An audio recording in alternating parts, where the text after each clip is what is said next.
Hi, I'm Jamie. This is Dead Dodge Garage, and this is a horrible mess. Something like a week ago, my friend Mike called me from a cool garage sale. He was looking at a Ford Windsor engine, and I went over and grabbed some random little shop bits. While I was there, I happened to peek into a storage trailer on the property, and I saw an orange engine. I went a little closer and realized it was an orange Chrysler small block, which got me kind of excited. Generally, the only orange small block you're going to see is a 340. Well, that or a 273, but I kind of like those too.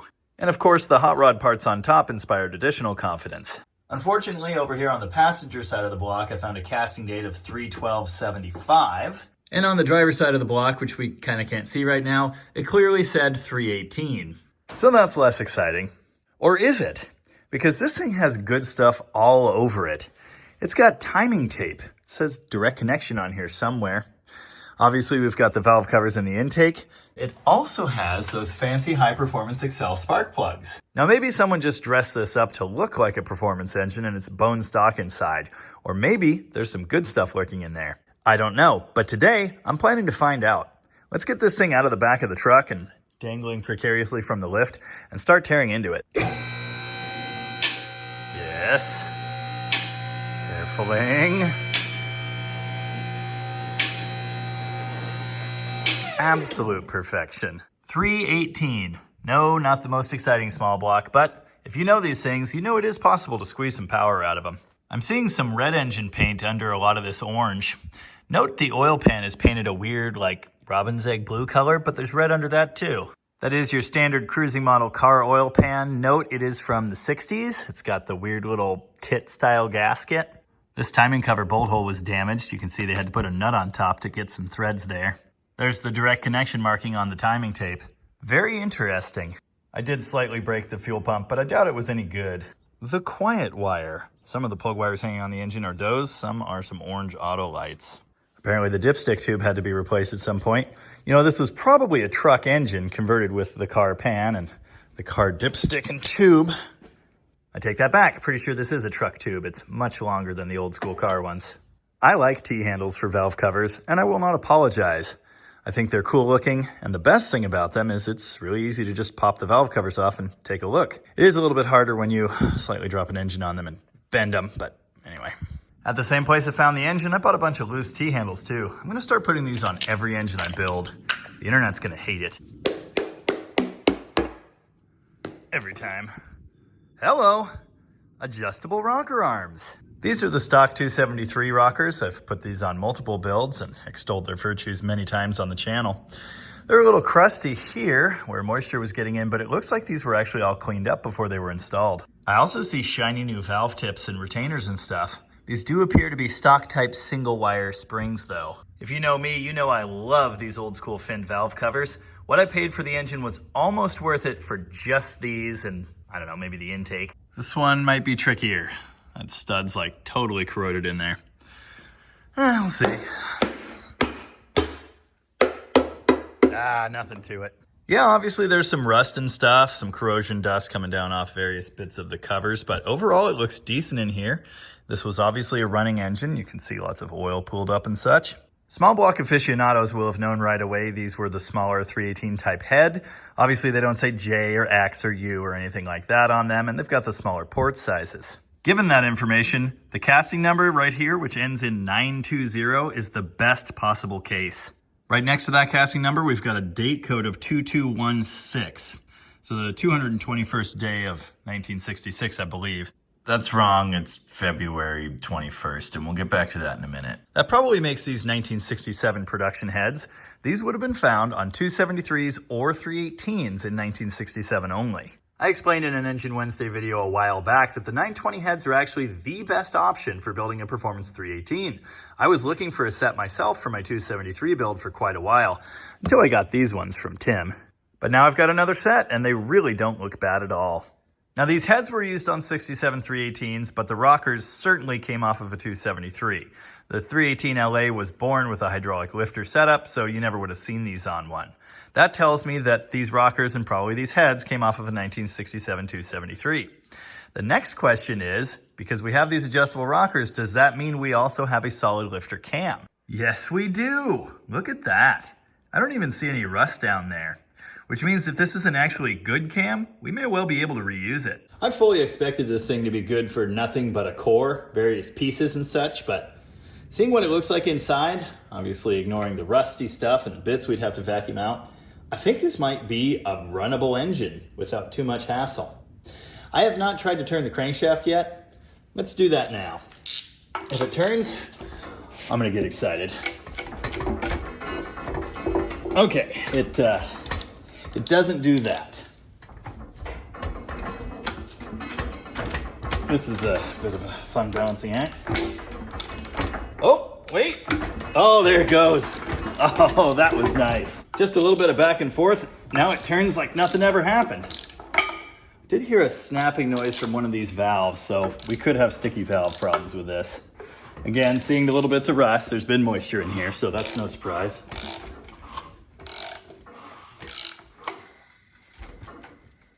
That sounds like compression leaking around a loose plug. Okay. Ugh. This has been soaked in something. Are they all loose? That's really ugly. Maybe that one was stuck 20 years ago and they filled it with goop. I don't know. All right, well, it turns, so that's great. If we are tearing it down, that'll be way easier to deal with. Let's see about getting the intake and heads off. I've shown this before, but as you're removing rocker shafts, you always want to evenly go from bolt to bolt and back them off carefully. If you don't do that, it is possible to bend the tubes as spring pressure pushes on them in various places. Push rods. Those appear to be originals that were cleaned. Yeah, I think so. They look really good. No rust on the push rods at all. This thing is just a gold mine. Pulling the rubber valve cover gaskets off, and I wanted to show you this. Somebody did a little whoopsie here. This wire was caught under the valve cover and cinched down tight with the gasket. Get the impression. Over here on the other side, we do have a couple mismatched push rods. You can see the head style there is a little bit different. And it also has a larger ball end, but it's the right length. Functionally equivalent. This one here at the front does have a little bit of rust on it, but other than that, these are still looking really good. You can see that 920 casting number plain as day here on the passenger side head. Also, I was wrong on the date code format. This is the earlier type. I think this is a complete date, 12/27/1966. That means the other side was February 21st or something.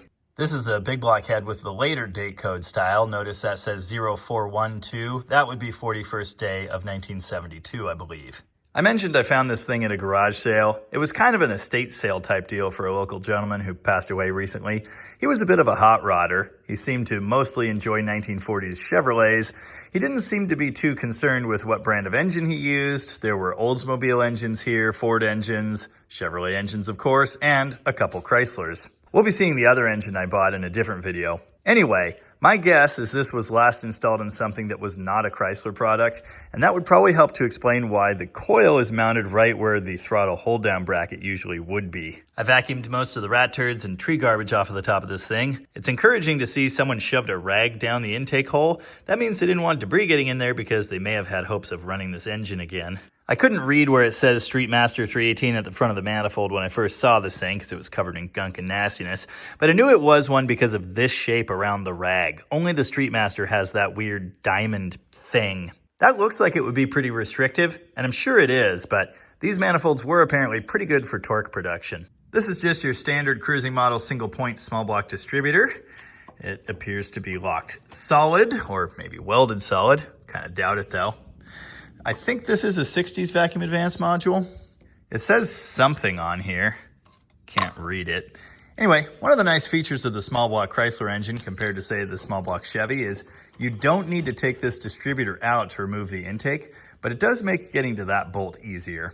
Notice this thing is spinning the gear in there instead of spinning the guts of the distributor. Wow. How was I able to turn this engine? That seems really bad. I'm not sure I've ever seen a distributor this messed up before. The advance weights are rusted solid. I cannot work the curve in this thing by holding the shaft and twisting this rotor. And yeah, it's super hard to turn in general. I can turn it, but it takes a lot of effort. I don't even know if this is good for a rebuildable core. I guess that says Mopar something. Oh, I think that said $15. This must have been a swap meet find forever ago. When I was twisting the distributor in the engine, you may have noticed it was popping up and down. That's the intermediate shaft that drives the oil pump and the distributor off of the cam, moving freely. They don't normally do that in an old grimy engine. It takes a lot of force sometimes to twist them with a big flathead screwdriver, and I've even had to get picks and pry bars and stuff under them to take them out. So that too is a good sign. Obviously this thing had rainwater sitting on it at some point, but even these crusty looking intake bolts came loose immediately. Oh, this is cool. Apparently at some point someone plugged the oil pressure sensor hole with the temperature sensor. This is kind of cool too, and it might be what sidelined this engine. Apparently whoever joined this thing to the transmission had a bit of an issue lining up the pump drive, and this torque converter hub is totally destroyed. I actually got the 904 transmission with the engine that was bolted onto the back. I don't know if you can tell from here, but there is no input shaft seal in there. And the drive teeth for the pump don't look all that good either.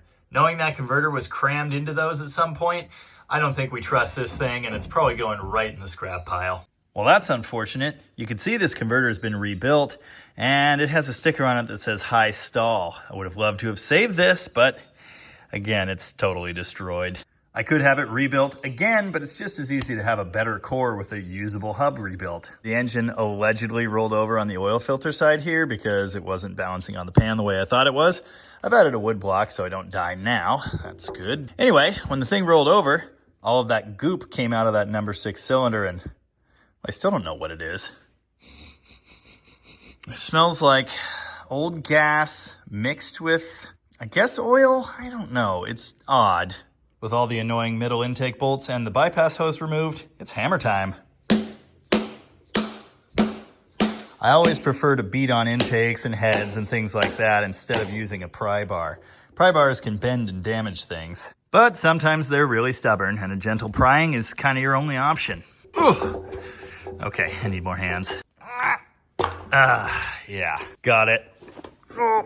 Don't fall on me. The underside of this intake looks brand new. I don't know if this is a scorch mark from heat inside the crossover, if there was actually a leak around that gasket. Probably the former though. The interestingness continues. These are nice, shiny, solid lifters, and they came right out of their bores when I removed the push rods. Oh. Well, I'm already less excited because that one I don't think was spinning. The fact that flat tappets, both hydraulic and solid, need to spin on the lobes of the camshaft, that's pretty common knowledge these days. Of course, there have been a rash of failures of these parts over the last many years. This one seems to have been on its way there. You can kind of see in the right light, there's like a canyon, like a straight line right across it. Obviously, it's not wiped out yet, but that's no good. So we won't be reusing it. And all of this is scrap. So far, I'm seeing spinning patterns on all the rest of them. There's a cool little nick. This one had a straight line of oil across it from just now when I cranked this thing over by hand, but it was spinning when the engine ran at least. Yeah, there's the next one with the same pattern. You can see that nice straight line of oil, but underneath that, you can see it was rotating. Here's the last one I pulled out. This is actually the back of the odd bank, so this would be number 7 exhaust. Yeah, it was spinning, but look at that divot. It's hard to get this in the right light so you can see how deep that is, but it is a clear marking. Cam lobe and lifter problems are not at all as prevalent with solid lifters as they are with hydraulic lifters. Hydraulic lifters are fully in contact against the cam lobes with pressure at all times. Solid lifters are not. They are only fully in contact under pressure under lift. So I was really hopeful these parts would be good, but unfortunately, this one is a problem. I can't rely on this. I'd love to reuse the solid setup in another engine or put this one back together at some point, but we won't be doing it with this cam and lifters, unfortunately. Again, the solid lifters and the adjustable rockers were only found in the 273 from the factory. It's part of what made that engine so great. Okay, they don't necessarily have to be scrap. I could have the lifters refaced, and this could be a good cam core for regrinding. Will I ever actually have those things done, though? I don't know. Oh no! This block is also scrap. Dang it! I didn't notice any cracking on the outside of the block. Well, that little spot there is a bit suspect. What I did see is one of the core plugs has been replaced. I'm going to go out on a limb and assume that was pressed out during a freezing event. But as I've discussed in several videos before, those plugs cannot be relied upon for freeze protection. That is not their job. And that is why calling them freeze plugs is kind of a bad idea. This is a textbook example of a freeze crack from water in a cooling system. Inadequate freeze protection led to that 100%. Generally, cylinder heads aren't going to crack the way the block does during freezing. Hopefully these are still okay because they're the part I'm most excited about at this point. I'm going to continue tearing this thing down. We'll see what's in the bottom end, and maybe there will be more bits worth saving, but maybe not. I pulled that oil pump drive shaft out completely by hand with no tools whatsoever. It's not the nice pin type for high performance use, but it is super clean, so we'll save that. Pulled the lower crank pulley. I have a bunch of these, and this one is very bent, so this is kind of cool. Never seen a fuel pump broken open like this. Lets us look inside it and see the spring there. That's on the back side of the diaphragm. And then under here, there will be two check valves, one on the inlet side and one on the output side. Factory cast iron water pump, still spins and everything. Slightly noisy. Even though the new ones don't fit right, I'm probably not gonna hang on to this. Head bolts are out. More hammering. Oh, don't fall over. There's one cylinder head. Okay, there's been some moisture in there, but could be worse. That was a Felpro head gasket. Looks like these might have actually been decked before they were put on there. Maybe not. Also note that head gasket did not really seal in this area. Very, very common issue on the LA. There's all kinds of interesting stuff to learn in here. We'll take a look at this first. This is piston number 1. I've brought it up as far as it goes. TDC. The mark should be lined up at 0 here, although I kind of just did it by eye. Yeah, actually, it's almost perfect. So you can see where we're at. It's not perfectly 0 decked there. I'd say that's down in the hole 30 thousandths, something like that. I mean, it's not abysmal, but it's not the greatest for compression. This is a TRW piston. You can tell by that number L2329. If it had an F at the end, it would be a forged piston. It does not. And obviously it says 030 there. This is a 30 thousandths overbore. I saw these described online as a 10-to-1 piston. I don't know that you get magically to 10-to-1 just by throwing these in and having them that far down in the hole, but it's certainly an upgrade over a stock piston. And I think I'm going to be saving these for a future possible build on a 318. Number 7 had some moisture in it, and you can see there are disgusting rusty chunks. Yeah. What's weird about that is we don't see any matching rust on the head. We only see that in cylinder number 3. Cylinder number 3 is slightly rusty, not as bad as number 7 though. And obviously none of this kept it from turning. The crack in the block comes all the way up through the deck surface. That is neat. Look at how far that chunk shifted when it cracked. That's the power of expansion from freezing water. Oh God, I meant to film removing this head, but I forgot. There's the sludge in number 6, and look at number 8. It is full of, yeah, again, I don't know what that is. Maybe it's partially Marvel or partially transmission fluid. Yeah, Marvel. Okay, so someone probably knew this thing was seized and started filling chambers, and it magically came unseized, but I'm not really seeing that much horrible rust stuff in here. Oh, I take that back. Yep, that is definitely Marvel. It smells like nuclear cotton candy, but it's also mixed with some sort of magic spray, or maybe it's water, or maybe it's oil. It's not full strength Marvel anyway. I don't know what this is, but it is absolutely disgusting. Okay, there definitely is water under there. You know, water would tend to go to the bottom underneath oil. You can see the clear water coming out there, and there, and there. So yeah, someone put Marvel in there, but they didn't get the rainwater out first. This is really gross, actually. Hey, under all that goop, these two pistons actually look really clean, which is excellent news. I learned on my 273 project that occasionally water will corrode the pistons to bits just as it's rusting the cast iron cylinder. Here's some more interesting stuff. Exhaust valve contact. Very clear and pronounced on number 8 here, but actually there was contact in number 6 as well. I'm not seeing any evidence of that contact on the driver's side, and if any, very slight at the front of the passenger bank, so that's interesting. I don't know if this is a case where the deck is not even from front to back and these pistons are higher up than others.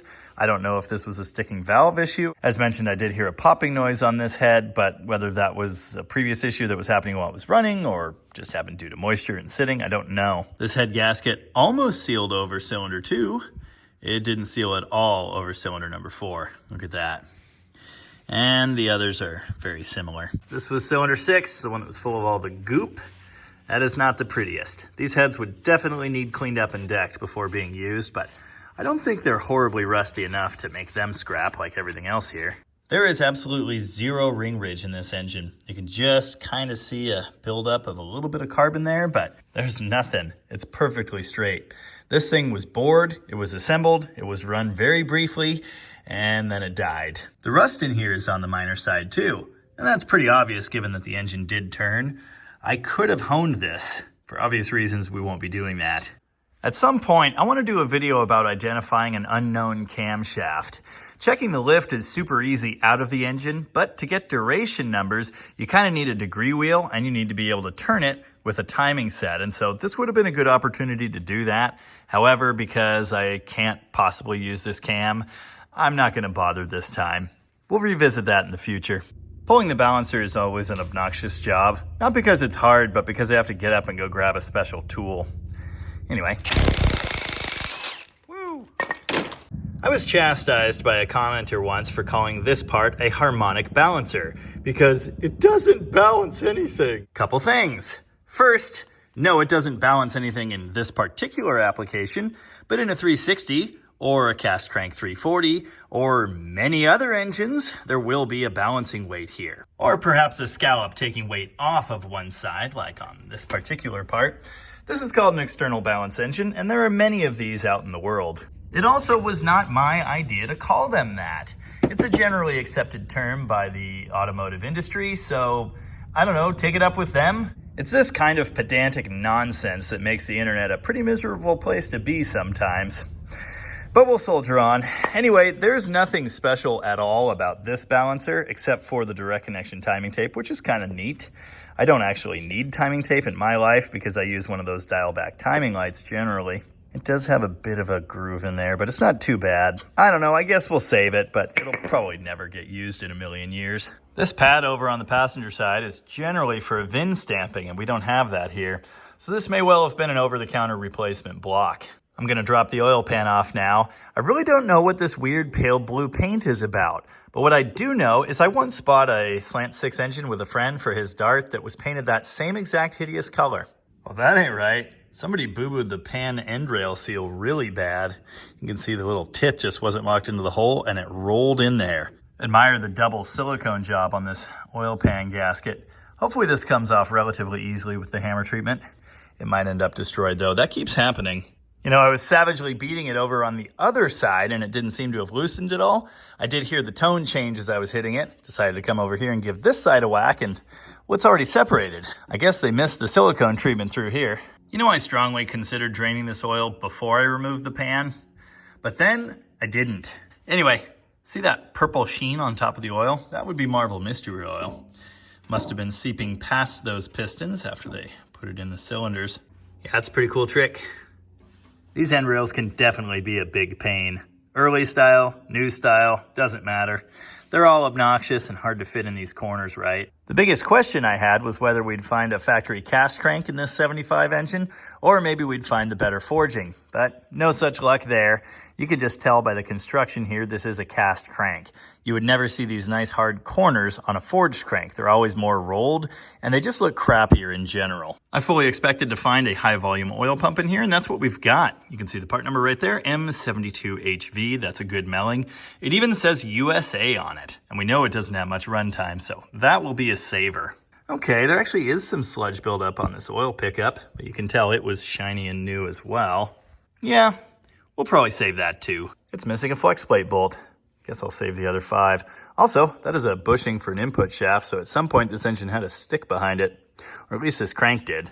I could save this early style timing cover. It's got the tab over on this side, which is peculiar compared to the 70s engines generally, but it's got a busted hole here and I just don't care enough. Scrap guy's gonna be happy today.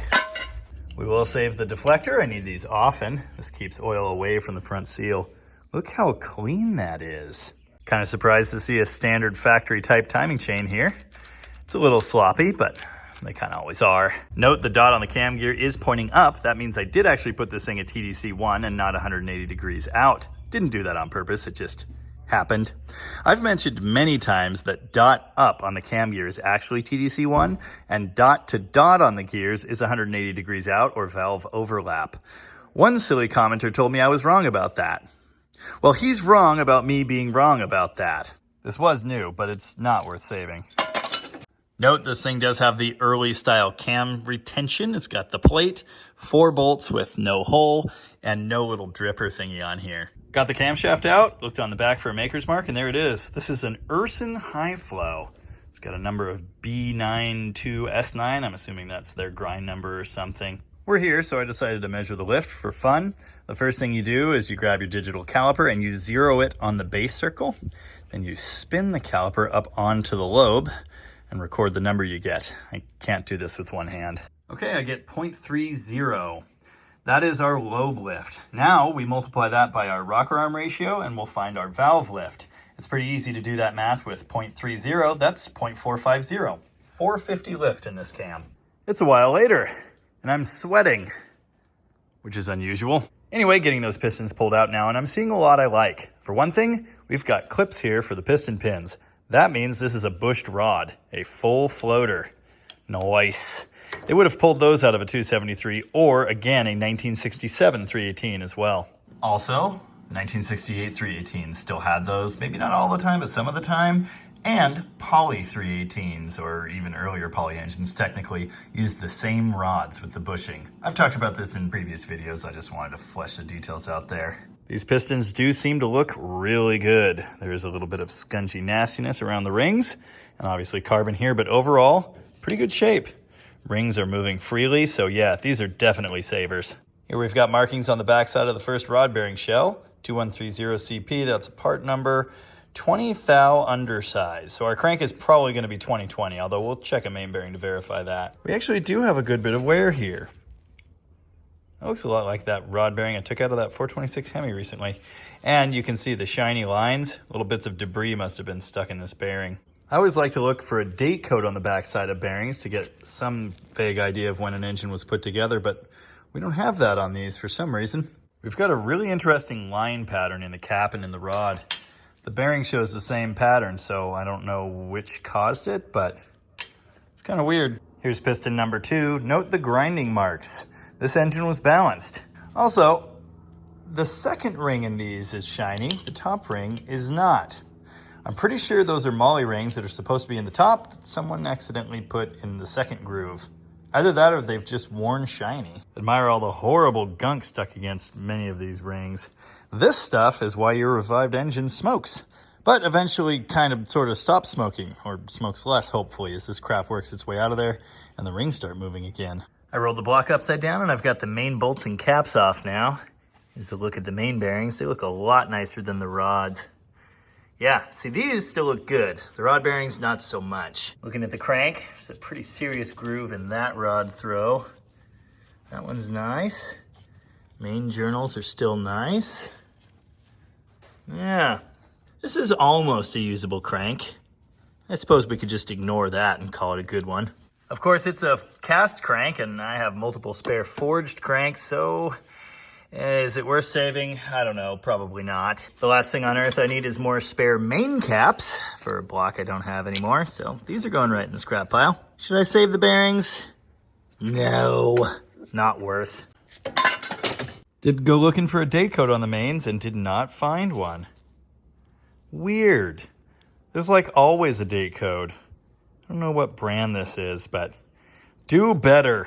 Honestly, it's kind of a moot point when this thing was built, but it would have been cool to know. Such a bummer this thing was freeze cracked. This would have been a great candidate for throwing back together and putting in something. It would have been a little spicy. This is a very, very similar build to Mark's 318 for his Barracuda, actually. Similar piston, although these do sit a little further down in the holes than the KBs. Same heads. Obviously, they haven't had the port work or anything, but still, those are good for compression, and if you've got a zero deck piston, at least for the quench area. Mark's engine has a forged crank, of course, but at this power level, the cast crank would have been just fine. Same rods, same floater pins, and even similar cam specs. I did throw the Urson in my cam core pile. Maybe we'll use this someday for something, but probably not. There's some interesting stuff in the cam core pile. I found this stamping on the crank that says 1010. I don't see anything handwritten that says 2020, but obviously it had 20 thou bearings in it, main and rod, so it probably is. Okay, I was seeing some strange markings in places on this crank, like around this main, for example. There's a weird pattern. Things just look kind of funky in places. Obviously, this has been resurfaced, but I just noticed this. The rod journal for number 1 is porous. This has been welded and then ground down. Very interesting. I've had commenters suggest that I should look into welding cranks before. This is actually a process I'm familiar with. Here's one we had welded for a tiny tractor engine I've yet to finish. Tell you what, the crank welding guy is not cheap. If you're working on something special and your crankshaft is irreplaceable, by all means, have that fixed. But for something like this, why? They are a dime a dozen. I could get as many of these as I want for like free. I took the liberty of measuring this number 1 main journal with the world's crappiest digital caliper, and I do come up with 2.48 inches. So that sounds like 0.02 or 20 thousandths undersized to me. At 2020, a crank is basically done. Yes, you can sometimes have them turn to 30 thou undersized, and you can sometimes find bearings that match that, but there's really no point. Again, these cranks are readily available.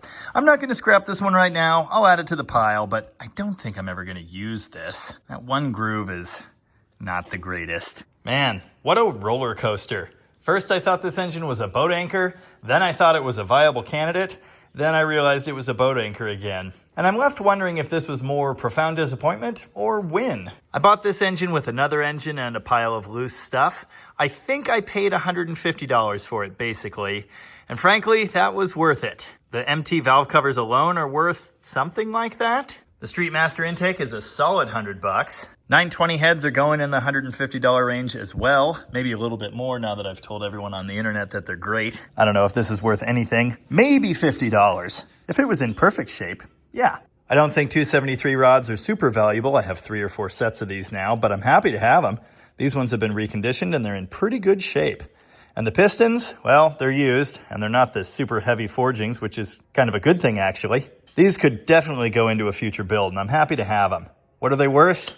I don't know. Probably not much. 273 adjustable rockers aren't really worth a ton of money either. And I have like 4 sets of these now, but I'm still happy to have them. Aside from the rust, these look a lot nicer than any of the other ones I have. I might just recondition these and use them for my 273 Go Fast build in the Barracuda. Wish I'd had that a month ago when I was putting the 273 short block together. That would have saved me like $80. 318, 273, 340 car oil pan. Yeah, happy to have it, but I have 4 more of them. Honestly, the real treasure is in the small hardware. For as many small blocks as I build, I need this stuff all of the time. Harmonic balancer bolts and washers, for example, are in short supply. Oil slingers, nice. Head bolts, I do have a bunch of those, but I'll take more. The oil pump drive, the 273 push rods, even the distributor core for bits. It's really great to have this stuff for all the things we put together. Could have been great. Alas, now it's here. Hey, look on the bright side. You can make like a quarter of a key out of all that. Tune in next time when we tear into the other engine I got from that sale. This one might be a little more exciting. Also, hopefully less bad. Until then, as ever, thank you very much for watching. And remember, it is better to have 318'd and lost than to have never 318'd at all.